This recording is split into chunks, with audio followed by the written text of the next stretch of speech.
She thought it was just another peaceful night. The baby was sleeping. The monitor showed nothing unusual. But then, she heard it.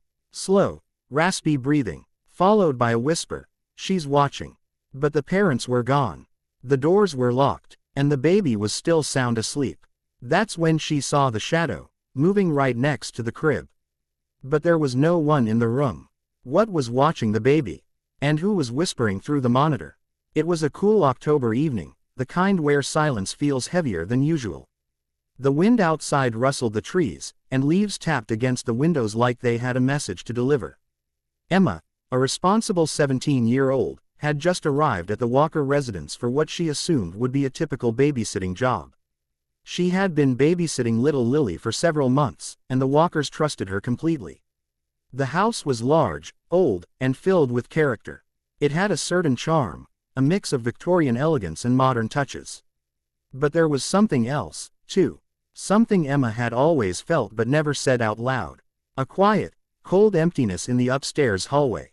A creak in the floorboards when no one was walking. But she chalked it all up to the age of the house. After all, old homes made noises.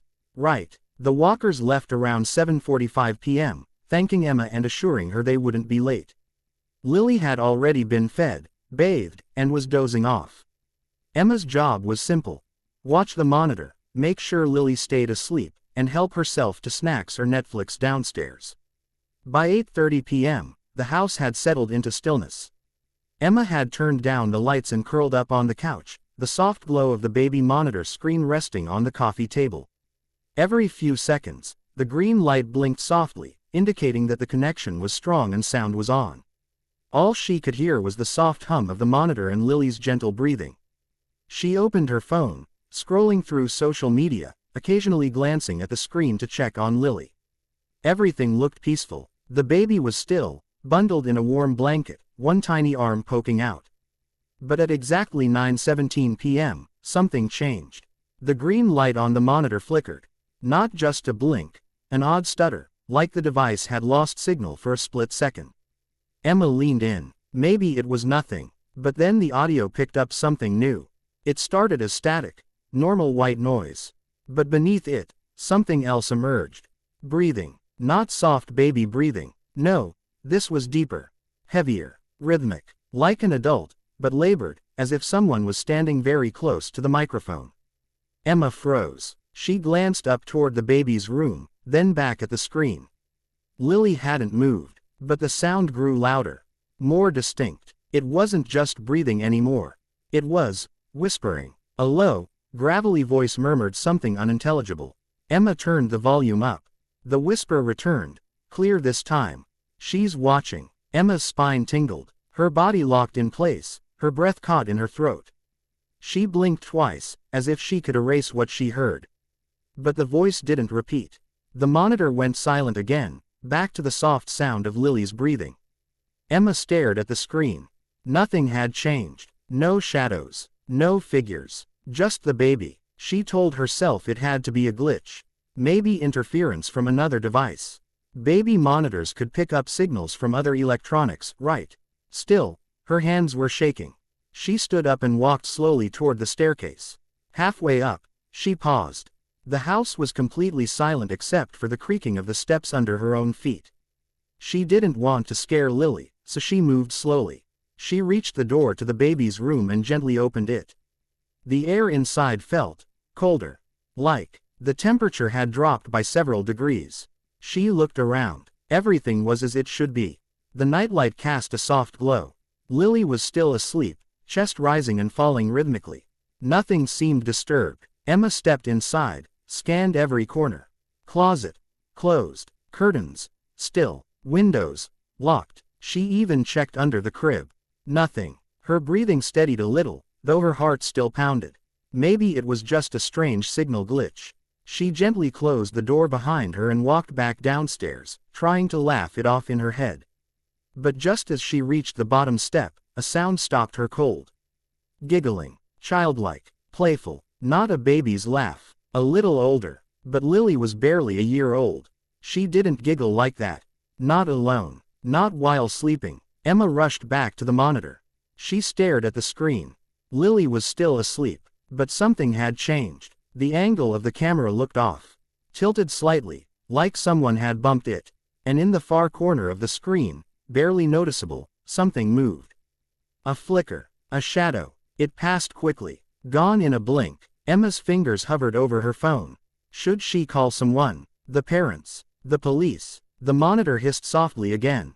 She's here again. The whisper returned. Emma dropped the monitor. The screen hit the floor and flickered to black before reloading the feed.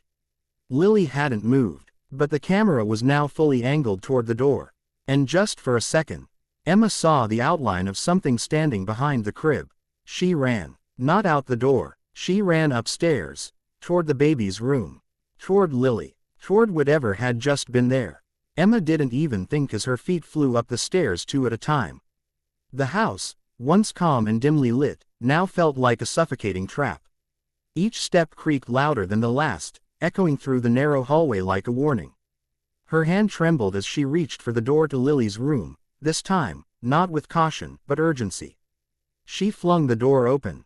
Stillness. Lily was there, peacefully sleeping. Her tiny chest rose and fell as if nothing had happened.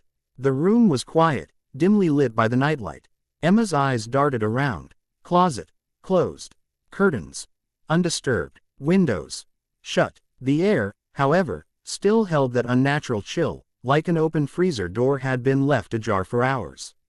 Emma stepped inside again, this time slower. Her breath visible in the air. She crouched near the crib, gently placing her hand on Lily's blanket. The baby shifted slightly but didn't wake. Everything looked fine, yet that oppressive feeling in the room remained. And then she noticed it. The baby monitor camera, mounted high on the bookshelf, had moved. Emma had seen it from the living room feed. It now faced a completely different angle. She hadn't touched it. No one had. It had turned itself. Emma grabbed her phone from her pocket and opened the recording app. Her hands still shaking, she began filming the room, slowly panning from corner to corner. Every instinct screamed that something wasn't right. As she backed away from the crib, the whisper came again, but not from the monitor. It came from inside the room. She is here again. Emma spun around. Her back hit the door as she scanned every inch of the room. But nothing was there. The whisper had sounded like it came from the far corner, behind the changing table. That same place she thought she'd seen the flicker on the monitor earlier. Heart pounding in her chest, she inched toward it. And then, the closet door creaked open by itself. Just a few inches, enough to reveal darkness. Emma stared at it, frozen. Every rational thought told her to run, to call the police, to leave Lily and get out of the house.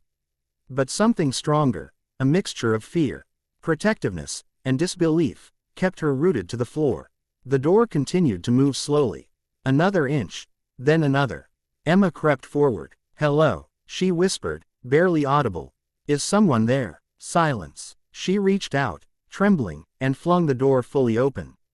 Nothing. Just Lily's clothes, diapers, a toy giraffe, and a box of old baby items. She let out a breath she hadn't realized she was holding. But the second she turned to walk back toward the crib, all the lights in the house went out. Every bulb, every hallway light, even the glow of the nightlight faded into nothing. Total blackout. The baby monitor screen downstairs flickered back on in the dark. Emma could see its faint glow from the hall. She picked up her phone and switched on the flashlight, pointing it toward Lily. The baby was stirring now, her face scrunched in discomfort. Emma gently reached into the crib to lift her. The moment she touched Lily's blanket, footsteps echoed down the hallway.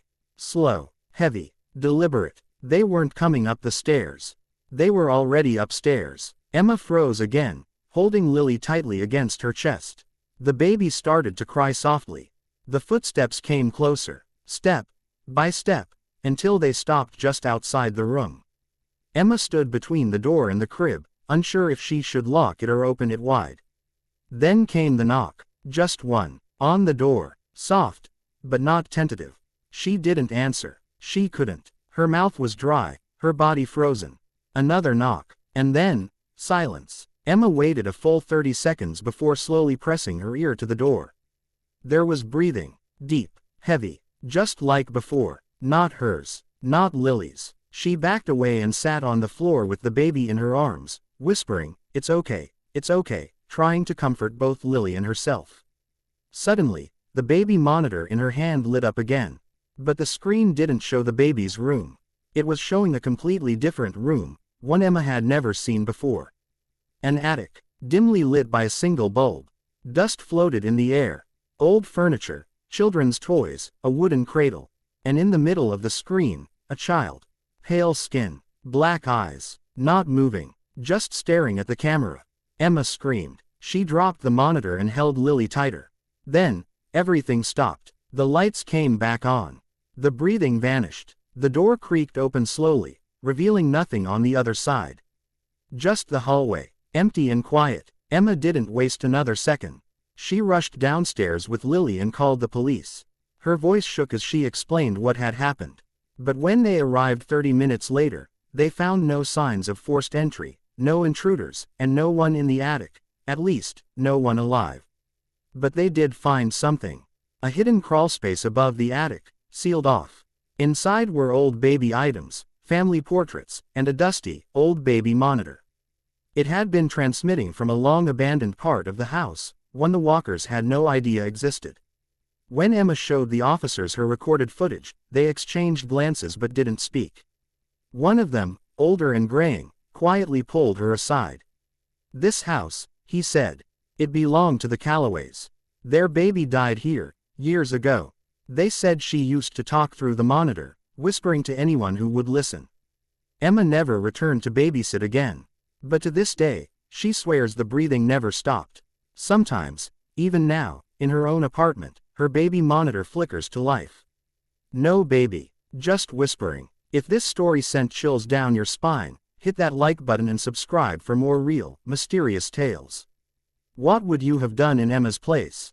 Drop your thoughts in the comments, because sometimes, the scariest things are the ones watching us while we sleep.